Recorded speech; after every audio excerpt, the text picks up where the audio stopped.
The working landscape has changed a lot in the last 18 months, with working from home becoming the new norm rather than just an occasional occurrence. However, despite these changes, remote working does not change the emergency preparedness landscape. Even during lockdown periods, auditing for your emergency compliance is still in full effect. In this video, we're going to give you the first 5 steps that you can take to make sure that you remain compliant during work from home scenarios. Number 1, ensure that you still have an emergency control organization in place and that your warden lists are still up to date. It's incredibly important that your ECO is still in place because they are the ones that are going to be facilitating the safe and orderly implementation of your emergency response procedures as outlined in your emergency management manual. Number 2, you can complete training online. Despite the conditions of today's world where everyone is working from home,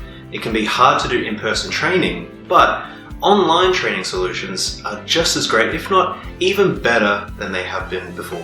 With online classes, live webinars and more, your team can make sure that they're keeping up to date with their compliance required training. And you can be rest assured, these online training programs have the exact same content as in-person training. So your compliance is still assured even though it's done online rather than in person.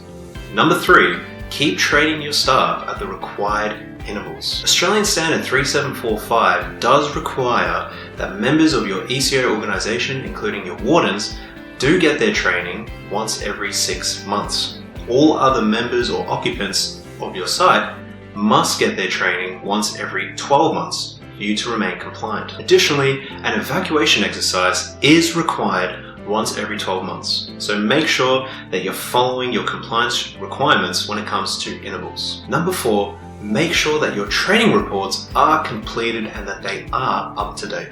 Your training records are the record that show when you completed your training, who attended, and what the training covered. During your auditing periods, these records are extremely important and they're going to make sure that you remain compliant. Number 5, make sure that your evacuation diagram and emergency management manual are both up to date. When it comes to responding to an emergency, for your occupants, the evacuation diagram and emergency management manual are some of the most important.